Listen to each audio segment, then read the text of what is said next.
Hi everyone, उम्मीद करते हैं कि आप लोग बहुत ही अच्छे होंगे।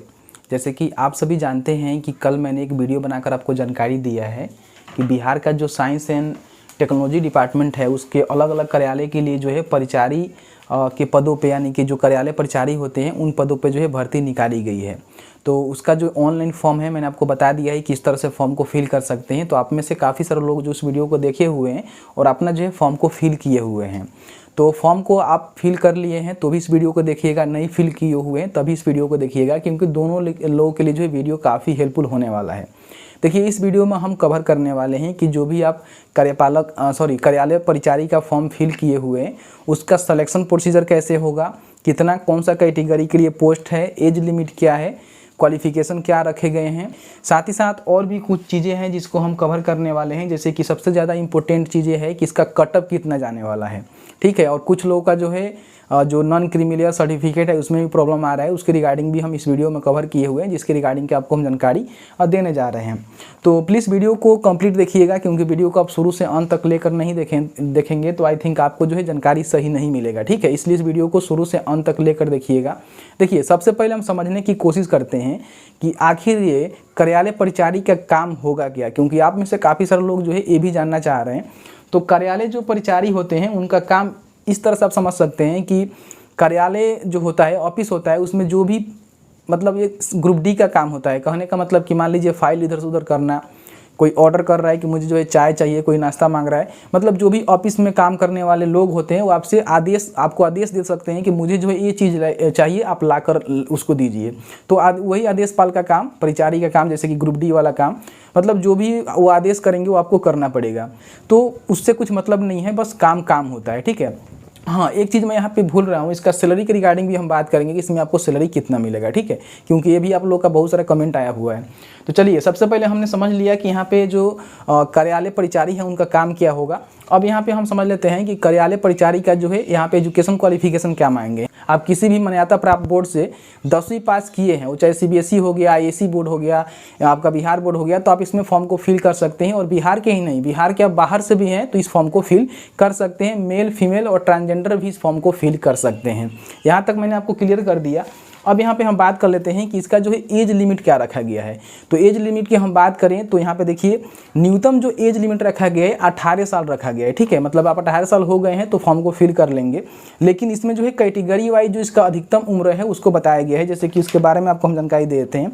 अगर आप ऑन रिजर्व्ड यानी कि सामान्य कैटेगरी में, ऑन रिजर्व्ड में मान लीजिए आप, जैसे कि मान लीजिए आप BC कैटेगरी से हैं, ठीक है, तो BC कैटेगरी के लिए यहाँ पे जो है पोस्ट नहीं रखे गए हैं, तो आप चाहें तो यहाँ पे जो ऑन रिजर्व्ड है UR में फॉर्म को फिल कर सकते हैं। तो ऑन रिजर्व्ड के जो मेल होते हैं उनके लिए अधिकतम उम्र जो है 37 साल रखा गया है, और ऑन रिजर्व में जो फीमेल होती है उनके लिए 40 वर्ष यहाँ पे रखा गया है। BC EBC की हम बात करें, मेल और फीमेल दोनों के लिए, तो 40 वर्ष जो है उम्र रखा गया है, और SC ST मेल फीमेल के लिए 42 वर्ष उम्र रखा गया है। तो यहाँ पे उम्र का भी मतलब मैंने क्राइटेरिया आपको बता दिया, और आपका जो उम्र काउंट होगा आप यहाँ पे अधिसूचना में देखेंगे, मैं यहाँ पे लगा दूंगा, उसके हिसाब से आपको पता चलेगा कि आपका जो है कब से उम्र काउंट किया जाएगा। तो ये डाउट आपका क्लियर हो गया। तो मैंने यहाँ पे आपको बता दिया कि इसका एज लिमिट क्या होना चाहिए। अब यहाँ पे हम इसके वैकेंसी का जो पोस्ट है उसके बारे में बात कर लेते हैं। आप नोटिफिकेशन रीड करेंगे तो यहाँ पे साफ साफ देखेंगे कि टोटल जो वैकेंसी है 238 वैकेंसी यहाँ पे निकाली गई है, जिसमें फीमेल के लिए अलग पद है, मतलब उसी में फीमेल के लिए पद रखे गए हैं। अलग अलग कैटेगरी वाइज यहाँ पे जो है दिखाया गया है कि कौन सा कैटेगरी के लिए कितने पोस्ट है। यहाँ पे आप देखेंगे कि जो पिछड़ा वर्ग के कैटेगरी के लिए जो है एक भी पोस्ट यहाँ पे नहीं रखे गए हैं, ठीक है। आप देख सकते हैं कि यहाँ पे साफ साफ दिया गया है। तो आप में से काफ़ी सारे लोगों का ये भी कमेंट आया हुआ था कि हम जो है पिछड़ा वर्ग से हैं, हमारे मतलब लिए पोस्ट नहीं है, तो हम फॉर्म फिल करेंगे कि नहीं करेंगे। तो आपको करना है तो आप चाहें तो ऑन रिजर्व में फॉर्म को फिल कर सकते हैं, उसमें आपका सिलेक्शन होगा। किसी प्रकार का कोई भी आपको सरकार की तरफ से रिजर्वेशन का लाभ आपको नहीं मिलेगा, लेकिन आप चाहें तो फॉर्म को फिल कर सकते हैं। इसका हम सिलेक्शन प्रोसीजर की बात करें दोस्तों, तो ये जो है पूरी तरह से आपका जो है मेरिट बेस्ड सिलेक्शन होगा। इसमें किसी प्रकार का कोई भी एग्जाम नहीं होगा, कोई भी कंपटीशन का एग्जाम नहीं होगा। आप जो भी मैट्रिक में लेकर आए हुए हैं उसी के बेसिस पे जो है आपका यहाँ पे मेरिट बनाया जाएगा। साथ ही साथ दोस्तों आपको बता दें कि पहले से जो लोग चतुर्वर्गीय कर्मचारी के रूप में काम कर रहे हैं, ठीक है, तो वो लोग फॉर्म को फिल करते हैं तो उनको जो है 1 साल के लिए 1% यहाँ पे उनको अतिरिक्त जो है यहाँ पे मार्क्स मिलेगा, ठीक है। तो ऐसे करके 5 सालों के लिए जो है 5% तक उनको जो यहाँ पे मतलब एक्स्ट्रा उनको मिलेगा। जैसे कि मान लीजिए आपके मैट्रिक में 60% है, ठीक है, और आपने 1 साल तक काम किया है चतुर्वर्गीय कर्मचारी के रूप में, तो आपको जो यहाँ पे 61 नंबर पर आपका मेरिट बनेगा, ठीक है। उस तरह से 5% जो है ज़्यादा मिलेगा 5 सालों के लिए। तो अगर आपने यहाँ पे 5 साल काम किया हुआ है तो आपको जो है 65 यहाँ पे % हो जाएंगे। तो इस तरह से इसमें काउंट होगा, और जो लोग फ्रेशर हैं उनका जो भी परसेंटेज होगा उसी के बेस पर जो है उनका मेगा सूची बनेगा। अब इसमें आपको बता दें कि कटअप की हम बात करें तो कटअप का यहाँ पर देखिए कि आप खुद समझदार हैं, आपको खुद पता ही है कि CBSE वालों का जो है कितना परसेंटेज पे उन लोग पास करते हैं। जैसे कि आप सभी जानते हैं कि कभी भी CBSE का जो है ज़्यादा नंबर आता है तो सबसे पहले जो है CBSE वालों का जो इसमें सिलेक्शन होगा, उसके बाद बिहार बोर्ड के जो भी हैं या फिर जो भी हैं वो लोग फॉर्म को फिल करेंगे, उनका यहाँ पर सिलेक्शन होगा। आप जानते हैं कि बिहार बोर्ड के जो टॉपर भी होते हैं ना, उनका 95 से ज़्यादा नहीं आता है, लेकिन CBSE में आप 96, 97, 98, 99 तक देख सकते हैं। तो सबसे पहले उनका सिलेक्शन होगा, उसके बाद पोस्ट बचेगा तो देखा जाएगा, जिनका भी सिलेक्शन होगा उनका यहाँ पे सिलेक्शन किया जाएगा।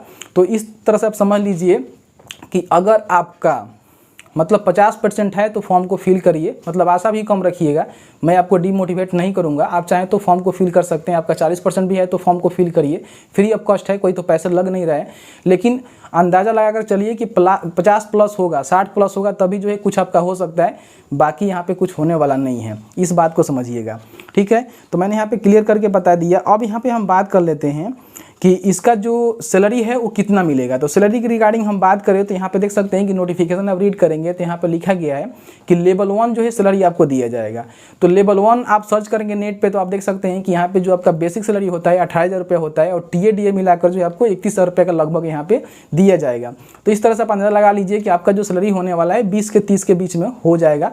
तो अच्छा खासा सैलरी है, क्योंकि आप सभी जानते हैं कि आप देखेंगे कि जो ग्रुप डी में अलग अलग विभाग में काम करते हैं, वो चाहे प्यून हो गए, कोई भी क्लर्क हो गया, तो उसको जो है अच्छे खासे यहाँ पे पैसे दिए जाते हैं, मतलब 30 के एबव ही दिया जाता है। तो इस तरह से आप अंदाजा लगा सकते हैं कि आपको भी इतना पैसे मिलेंगे लेवल 1 के तहत। तो आई थिंक मैंने सारा चीज़ कवर करने की कोशिश किया हुआ है। एक चीज़ यहाँ पे छूट रहा है, जैसे कि आप में से काफ़ी सारे लोग ये कह रहे थे कि जैसे कि हम EBC कैटेगरी से हैं, BC कैटेगरी से हैं, तो हमें कौन सा सर्टिफिकेट कैटेगरी के लिए अपलोड करना होगा।